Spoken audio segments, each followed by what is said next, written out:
Live from the BDN Studios, it's Bang and Dang. That's awesome. If you don't like that, then You ain't black.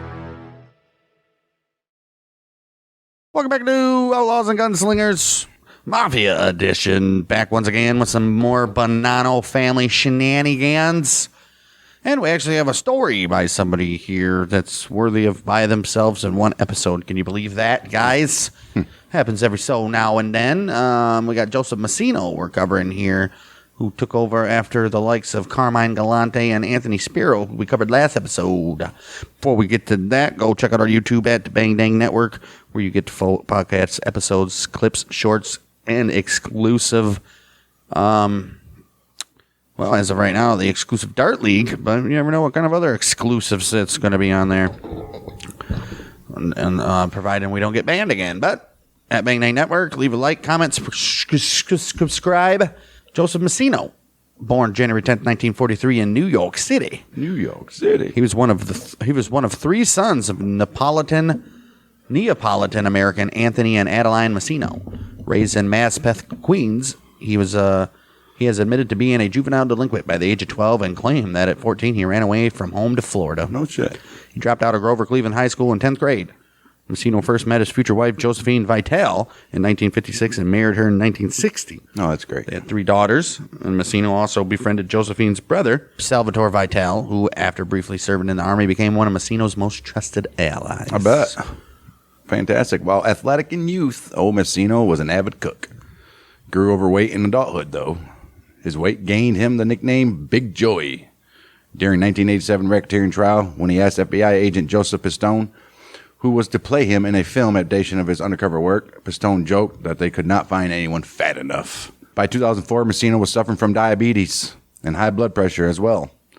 After he turned state's evidence, Massino claimed his first murder victim was a Bonanno crime family associate named Tommy Zumo, whom he shot dead sometime in the 1960s. Well, the killing aroused the ire of Mazbeth-based Bonanno capo regime Philip Rastelli, but he remained unaware of Massino's participation, and a nephew of Rastelli ultimately helped Massino become his protege. Really? Oh, look at that. Rastelli would set Massino up as a lunch wagon operator as part of his Workmen's Mobile Lunch Association. Fantastic. An effective protection racket. After paying a kickback to Rastelli in the form of membership dues, Massino was assured no competition where he operated. Fantastic. Yeah, look at that. No comp. Look at the lunch truck. No comp. By the late 1960s, Massino was a Bonanno associate. He led a successful truck hijacking crew with the assistance of his bro-in-law, Salvatore Vitale, and carjacker Dwayne Lissenheimer. I got a German guy in there, huh? While fencing the stolen goods and running numbers using the lunch wagon as a front. Oh, that's cool. Whether that lunch wagon was making that much money? Why not? He also befriended another mob hijacker, future Gambino crime family boss, John Gotti. Oh, shit. Increasingly prosperous, Massino opened his own catering company, J&J Catering. Must be Joe and Joe, huh? Joe. Which became another front for his activities. I would assume. 1973, boss Natale Evola, he died. He did. On February 23rd, 1974, at a meeting at the Americana Hotel in Manhattan, the commission named Massino's mentor, Rastelli, as boss. He did. 23rd of April, year 1976, Rastelli was convicted of extortion. He was. 27th of August, he was sentenced to 10 years in prison. In his absence, we all know that Carmine Galante, a former concierge and convicted drug trafficker, seized control of the Bonannos as unofficial acting boss. Right. 1975, Massino and Vitale participated in the murder of Vito Borelli, who Massino claimed was primarily executed by Gotti at the behest of Paul Castellano of the Gambino crime family. Shit. The Borelli hit was significant for Massino in that he made his bones, quote-unquote, which means proved his loyalty to the Mafia, right, and put him close to becoming a made man, which is a full member in the old Bonanno family. He's getting there. Yes, sir. Massino also arranged the moida of one of his hijackers, Joseph Pastore, 1976, after having Vitale borrow $9,000 from him on his behalf. While later acquitted of the crime, both Vitale and Massino would admit to participation after turning state's evidence. Of course. March 1975, Massino was arrested along with one of his hijackers, Raymond Ween. And they were charged with conspiracy to receive stolen goods.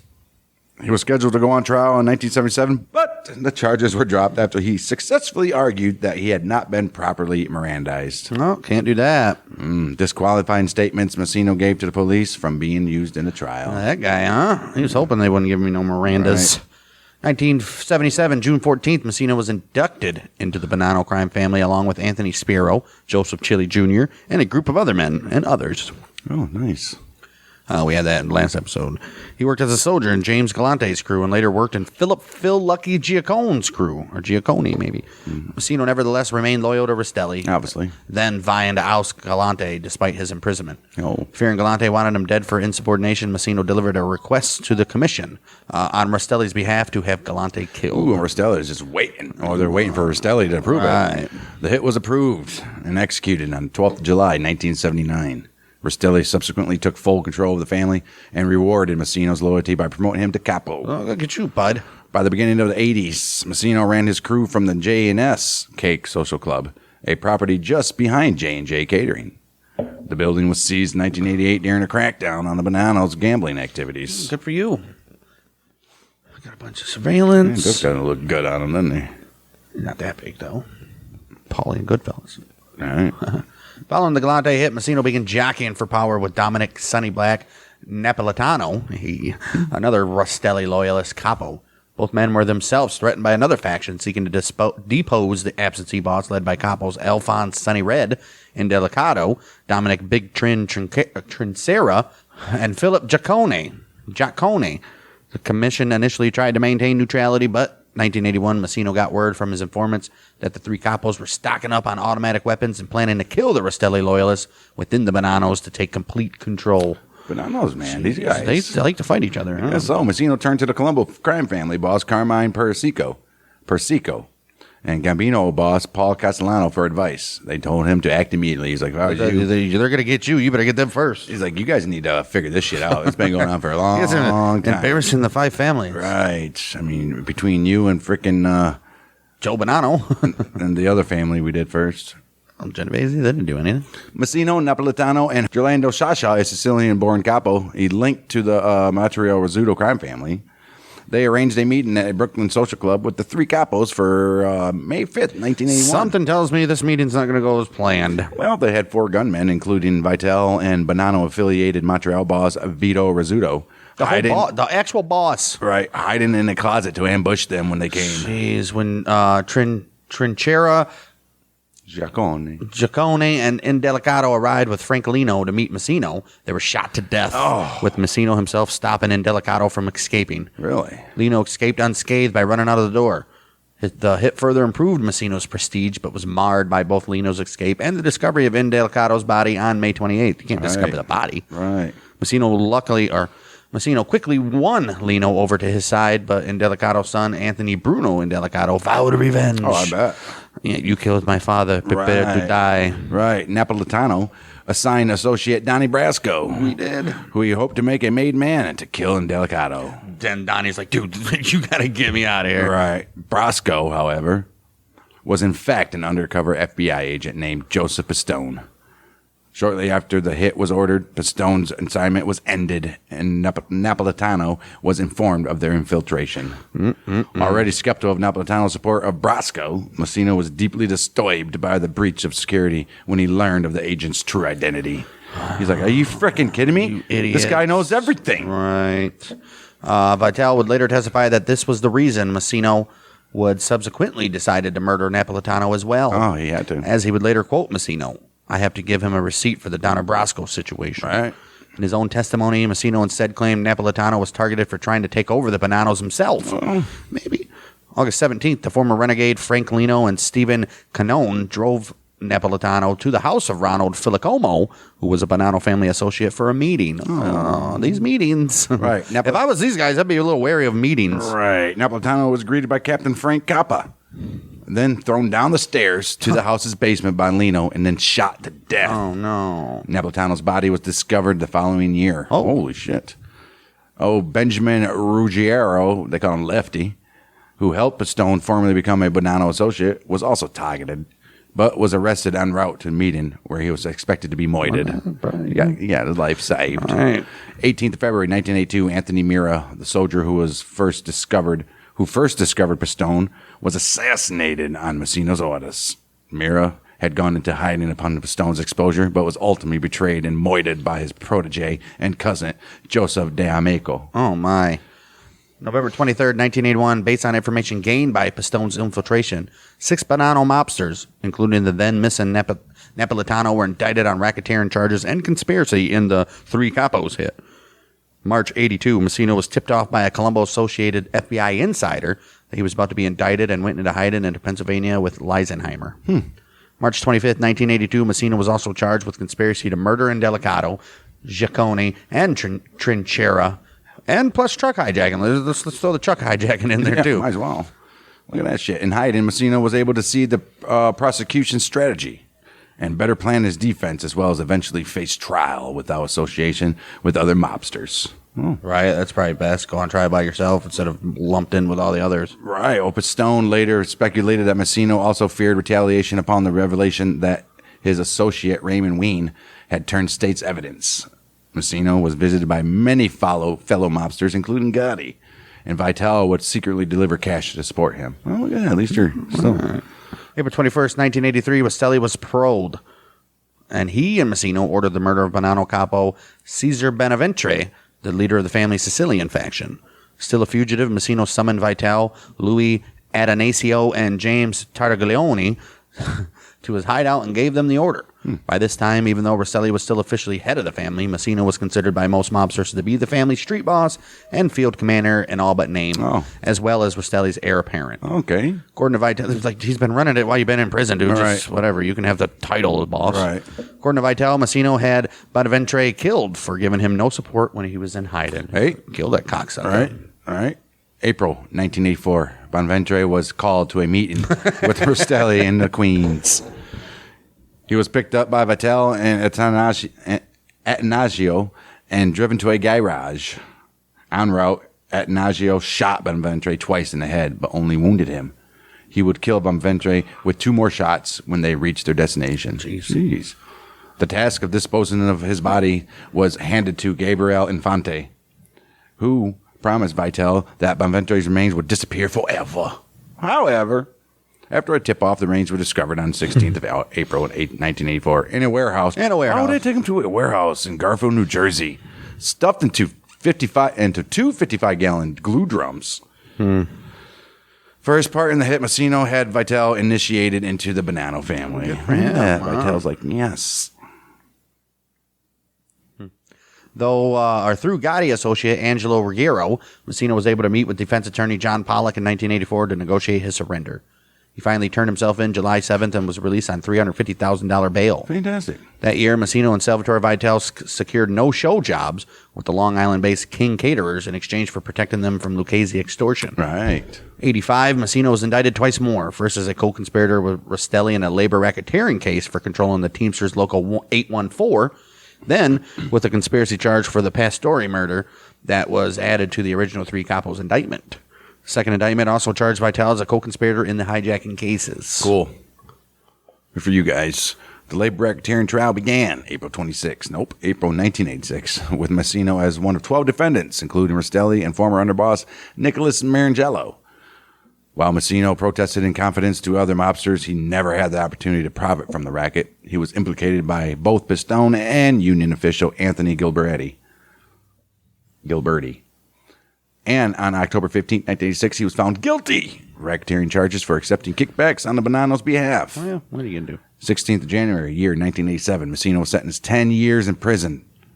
This is his first prison term. All right, well, meanwhile, Rastelli, also convicted and in poor health during the trial, was sentenced to 12 years. Oh, man. Around this time, Massino was believed to be the Bonanno's family, was believed to be the Bonanno's official underboss.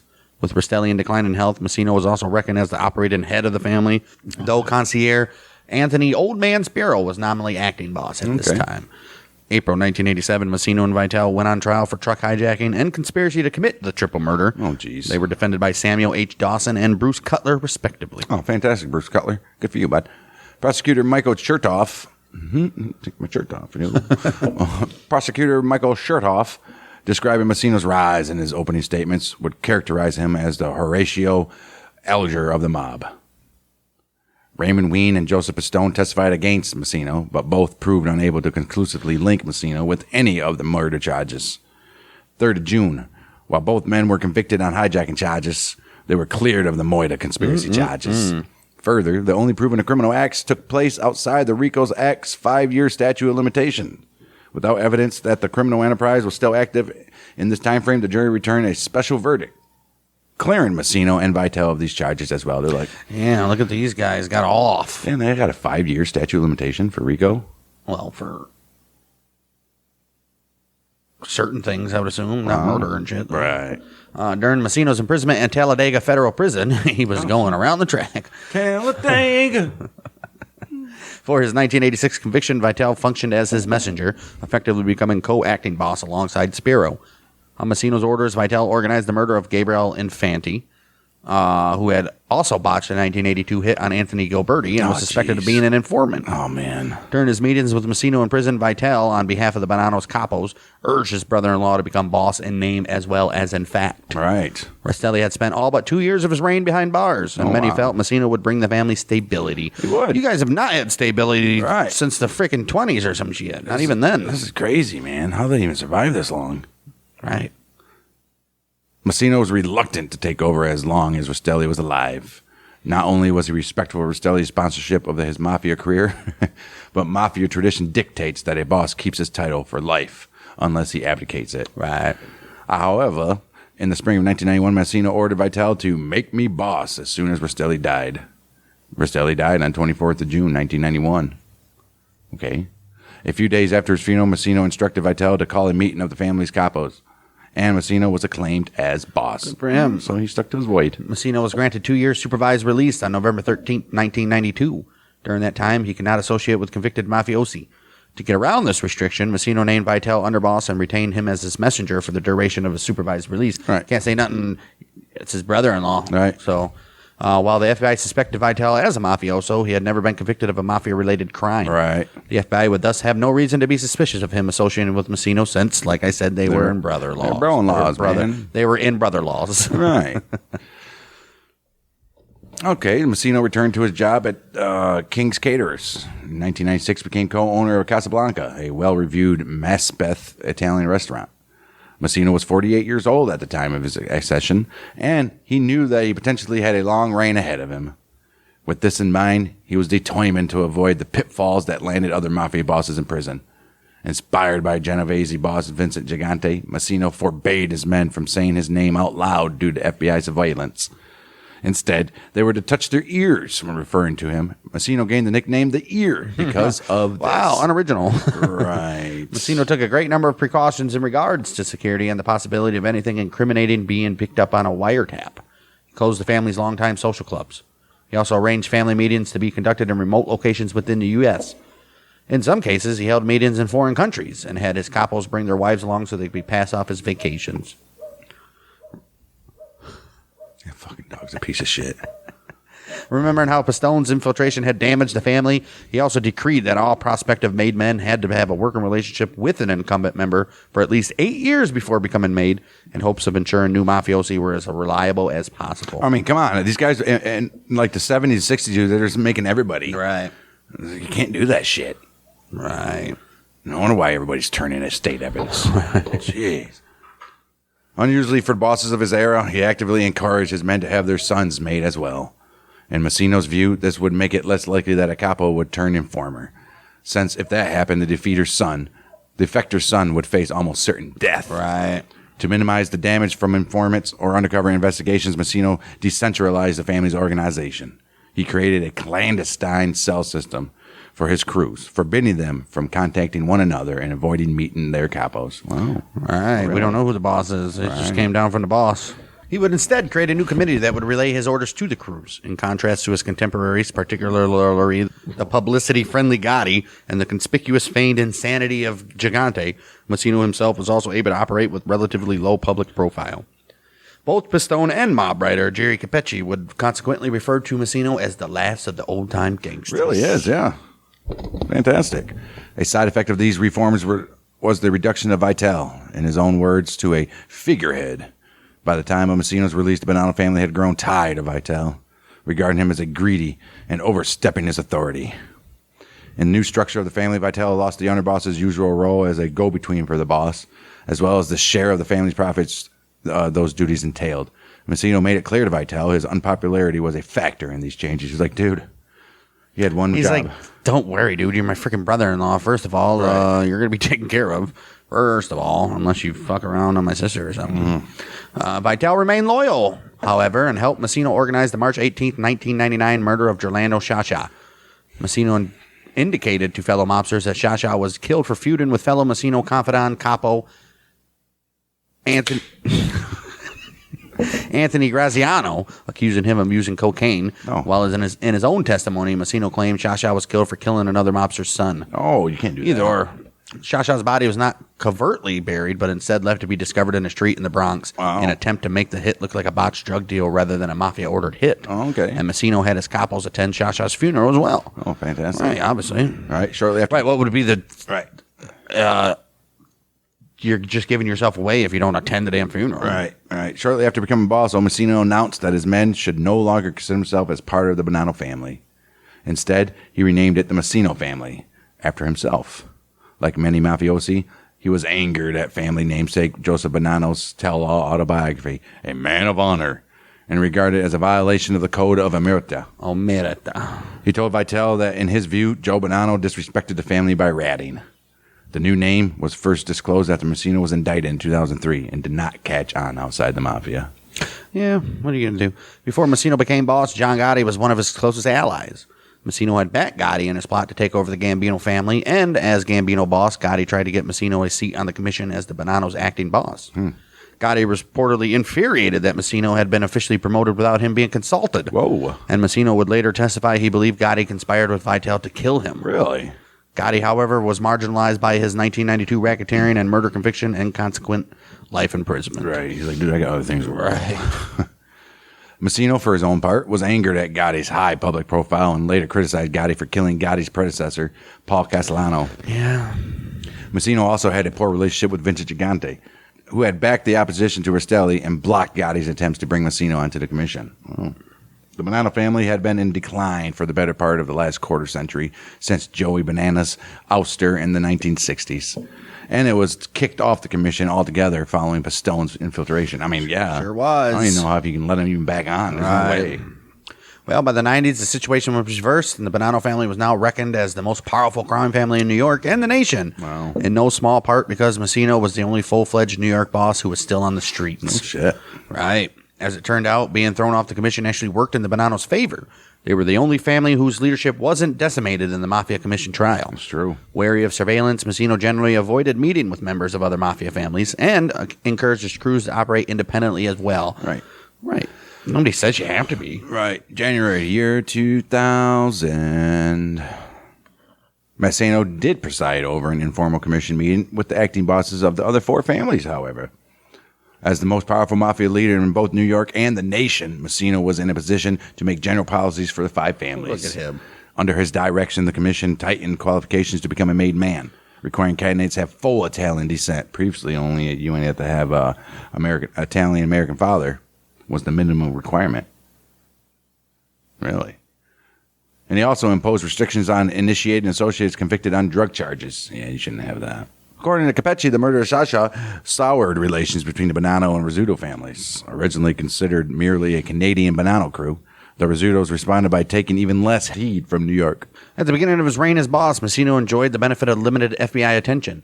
1987, with the Bonannos' weekend, the FBI merged its Bonanno squad with its Colombo family squad, and this squad was initially preoccupied with the Colombo's third internal war. Really? Third internal? So the Colombos are just as bad, huh? Another dedicated Bonanno squad would be established in 1996, though. The Bonanno squad's chief, Jack Stubbing, was well aware of the measures Massino had taken to avoid scrutiny. He therefore decided to go after Massino with a rearguard action. Oh, wow. He convinced his bosses to lend him a pair of forensic accountants, normally used in fraud investigations, believing that they could easily pinpoint conspirators in the family's money laundering schemes. Stubing believed that the threat of long prison sentences would be sufficient to get any conspirators to turn informer, Usually is. and thus make it easier to trace how the money flowed to Massino. In the meantime, the FBI also targeted other members of the Bonanno administration. In 1995, concierge Anthony Sparrow was sentenced to 2 years in prison after being convicted of loan sharking. And then he was sentenced to life in 2002 for moida. He sure was. Well, Graziano would assume Sparrow's duties, but he too pleaded guilty to racketeering charges in December 2002 and was sentenced to 10 years. Ridiculous. Vitale would also plead guilty to loan sharking charges in June of 2002 as well. Vitale was not immediately sentenced and was placed under house arrest in the interim, but the relatively low maximum sentence he was eligible for led Massino to wrongly suspect he was cooperating with law enforcement. Oh, no. He secretly ordered that if he was arrested, Vitale was to be taken down, either mean to be demoted or killed. One of them. Oh, wow. Man, he didn't care. Until 2002, the Bonannos had been the only family in modern history of the New York Mafia to have never made a made man turn informant or government witness. Wow. Massino used this as a point of pride to rally his crime family. That year, Frank Coppa, convicted on fraud and facing further charges from the FBI Forensic County investigation, became the first to flip. Always got to be that one. Jinxed himself. He was followed shortly by acting underboss Richard Cantarella. Oh, no. And he was a participant in the Mira murder, who was facing racketeering and moida charges. A third informant, Joseph D'Amico, subsequently turned state's evidence with the knowledge that Cantarella could implicate him for moida as well. All of these defections left Massino at last vulnerable to serious charges. Idiots. January 9, 2003, Massino was arrested and indicted alongside Vitale, Frank Lino, and Capo Daniel Mangeli in a comprehensive racketeering indictment. The charges against Massino himself included ordering the 1981 murder of Napolitano. Damn. Massino was denied bail, and Vincent Bassiano took over as acting boss in his absence. Massino hired David Breitbart, an attorney he had originally wanted to represent him in his 1987 trial for his defense. 3 more Bonanno-made men would choose to cooperate before Massino came to trial. The first was James Tartaglione, anticipating he would shortly be indicted as well. He went to the FBI and agreed to wear a wire while he remained free. The second was Salvatore Vitale. Oh, no. All right. In custody, Massino again put out the word to a receptive Bonanno family that he wanted Vitale moided. After learning Massino's earlier plans to kill his bro-in-law from Coppa and Cantarella, prosecutors informed Vitale. He's like, dude, You're about to either side with us or be killed, pretty much. right. Well, Vitale was already dissatisfied by the lack of support he and his family received from Massino after his arrest. On the day he was arraigned with Massino, Vitale decided to flip as soon as it was safe to do so. He formally reached a deal with prosecutors in February. Is it ever safe to do so? He was followed in short order by Lino, knowing Vitale could implicate him in murder as well. Right. Also flipping was longtime Bonanno associate Dwayne Leisenheimer. Oh, jeez. Concerned for his safety after an investigator from Massino's defense team visited to find out if he intended to flip. Man, it's falling like freaking crazy. With these defections, Massino was slapped with a superseding indictment charging him with 7 additional moidas. The 3 capos, this time for participation in the murder itself rather than conspiracy. Oh, so you had Mira, Bonaventure, Infante, and Scaccia. A particular interest was... No, it's the 3 capos and then these guys. Right. Yeah. And of particular interest was Sasha's hit, which took place after a 1994 amendment to racketeering laws that allowed the death penalty for moida in aid of racketeering. Whoa. Damn. Massino's trial began May 24, 2004, with Judge Nicholas Garofis presiding and Greg D. Andres and Robert Hennock heading the prosecution. He now faced 11 RICO counts for 7 murders. Oh, man. Due to the prospect of prosecutors seeking the death penalty for the Shasha murder, that case was severed to be tried separately. Oh, of course. He also faced arson, extortion, loan sharking, illegal gambling, and money laundering. Oh, wow. He's getting one of them. Yeah. By this time, Time magazine had dubbed Massino as the last Don, in reference to his status as the only New York boss not serving a prison sentence at that point. Wow. The name stuck. Sure did. Wow. Despite a weak start with opening witness Anthony Gilberti unable to recognize Massino in the courtroom. What? The prosecution would establish its case to link Massino with the charges in the indictment through an unprecedented 7 major turncoats, including the 6 turn-made men. Oh, wow. Vitale, the last of the 6 to take the stand, was of particular significance, obviously. He had spent most of his 3 decades in the Mafia as a close confidant to Massino, and his closeness to his bro-in-law allowed him and the closeness to his brother-in-law allowed him to cover Massino's entire criminal history in his testimony. I bet. He's like, dude, I know it all. All right. Well, Breitbart's defense rested primarily on cross-examination of the prosecution witnesses, with his only witness being an FBI agent to challenge Vitale's reliability. His defense was also unusual in that he made no attempt to contest that Massino was the Bonanno boss, instead stressing the murders in the case took place before he took over, and that Massino himself showed a love of life because the murder ceased. Vitale had admitted to 11 murders, but for his cooperation was sentenced to time served in October 2010 and entered the witness protection program. Shit. And he's probably still there. After deliberating for 5 days, the jury found Massino guilty of all 11 counts on the 30th of July, 2004. His sentencing was initially scheduled for October 12th and was expected to receive a sentence of life with no parole. The jury also approved the prosecutor's recommended $10 million forfeiture of the proceeds of his reign as Bonanno boss on the day of the verdict. Don't take his money. Just give it to his family. Jeez. Pretty sure he made more than $10 million, right. too. Well, immediately after his July 30th conviction, as court was adjourned, Massino requested a meeting with the judge, where he made his first offer to cooperate. He did so in hopes of sparing his life. He was facing the death penalty and found guilty of Shasha's murder. Indeed, one of John Ashcroft's final acts of Attorney General was to order federal prosecutors to seek the death penalty for Massino. Damn right, they were. Massino thus stood to be the first mafia boss to be executed since Lepke Buckhalter was executed in 1944. Holy shit. Yes. Massino subsequently claimed he decided to turn informer due to the prospect of his wife and mother having to forfeit their houses to the government. That should have been one of his stipulations. I'll turn, but right. Let my family keep the shit. Right. Mob authors and journalists Anthony De Stefano and Selwyn Robb, they both consider the turning of so many made men as a factor in disillusioning Massino with Cosa Nostra. The former also assuming Massino had decided to flip long before the verdict. He was probably thinking about it. I'm sure. Massino was the first sitting boss of a New York crime family to turn state's evidence. Wow. And the second in the history of the American Mafia to do so. After he was boasting that he was the only family that nobody turned against. I don't think that's true either, because Galante flipped. Right. But supposedly the only other one to do it was Philadelphia crime family boss Ralph Natal in 1999. It was also marked the second time in a little more than a year that a New York boss had reached a plea bargain. Gigante had pleaded guilty of obstruction of justice charges in 2003 after prosecutors unmasked his long charade of feigning insanity. At his advice, that October, the FBI revisited the Queens mob graveyard, where LaFon's and Delicato's body was found, and unearthed the bodies of Trinchera and Giacone as well. Wow. They also hoped to find the body of John Favara, who accidentally killed Gotti's son, and the body of Tommy Di Simone.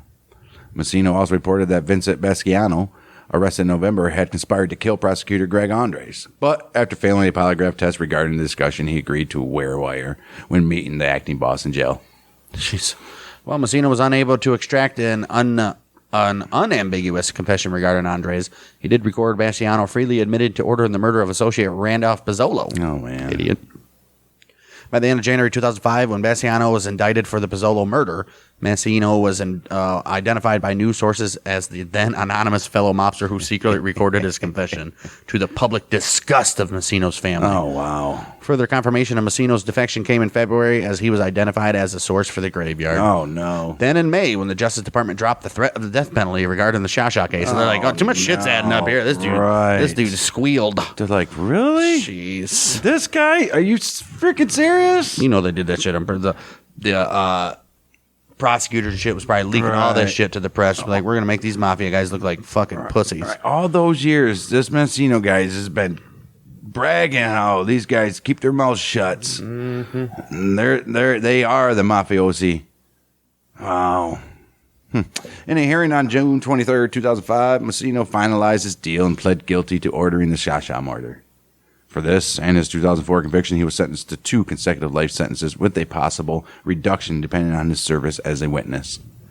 That very same day, Josephine Massino negotiated a settlement to satisfy the forfeiture claim, keeping the homes of herself and Massino's mother as well as some rental properties, while turning over, among other assets, a amount of $7 million and hundreds of gold bars, both of which were kept in his Howard Beach home and the Casablanca restaurant. Why would you give up the gold bars and all that? Do they know you had them? I'm assuming. They had to, right? Not only that, she kept some rental properties, so she still was making some money. She's banking.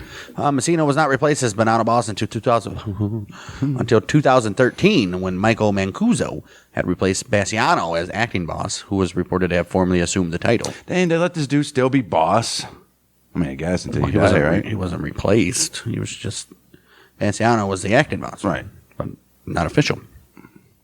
Massino was conspicuously absent from the prosecution witnesses at the 2006 racketeering trial of Bassiano. The prosecution decided he was not yet needed, so we'll bring out the big guns later. He was also expected to testify against Vito Rizzuto regarding his role in the Three Couples murder, but the Montreal boss accepted a plea bargain in May 2007 before Rizzuto's case went to trial. Okay. Finally, he made his debut as a witness at Bassiano's trial for the Moida of Randolph Pizzolo, April 2011. Massino testified both during the trial itself and after Bassiano was convicted on behalf of the prosecution's unsuccessful attempt to impose the death penalty. During his testimony, Massino noted, as a result of his cooperation, I'm hoping to see a light at the end of the tunnel. I don't think so, bud. Massino testified again in the 2012 extortion trial of Genovese capo Anthony Romanello, primarily to provide background as an expert on the American Mafia. Oh, jeez. While Massino had not worked closely with Romanello, prosecutors decided to use him after another mobster turned witness was dropped. The case ended in an acquittal. Oh. Massino has also been considered as a witness in the 2013 murder trial of Colombo acting boss Joe Cacase, yes, but was dropped later. But was dropped after he was unable to fully remember the meeting where he claimed Cacase indicated his involvement in the murder of NYPD officer Ralph Dulles. June 2013, United States Department of Justice filed a request to Judge Grafis for a reduction of Massino's sentence. Prosecutors cited both the impact of Massino's unprecedented cooperation and his failing health.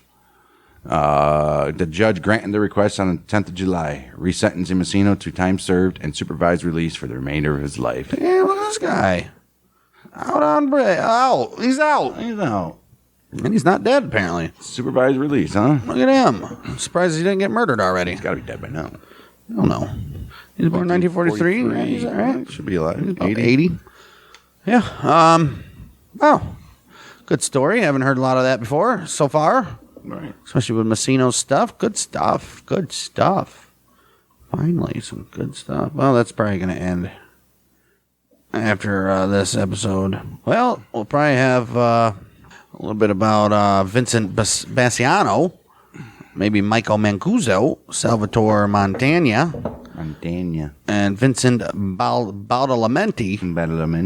And then a bunch of people that we can't click on because they have no stories. The official boss right now, as we speak, though, is Mancuso. He was released from prison in March 2019, but he was just sent back literally a month ago. Look at him. So Mancuso, no more. All right. And other than that, we literally have nobody. For these guys, nobody we haven't covered already. Besides Joseph Pistone, we got to dig up some stuff on him. See what he's got to have more of a story than this stupid pages letting on. So yeah, we got a couple more episodes on the old Bonanno family. Then we'll probably do the Colombo family next, or the Gambino, or the Lucchese. One of them, obviously. Reminder at Bang Dang Network on YouTube. Subscribe, like, comment on all that stuff, and check out the darts series that we got going on there. Good stuff. If you guys like darts, everybody likes darts. Or if you're just a podcast listener, give us a review on the old podcast app, Spotify or Apple. And we'll be back next week for some more Bonanno family on Outlaws and Gunslinger Mafia, where the month of Michigan is with. Bang, dang.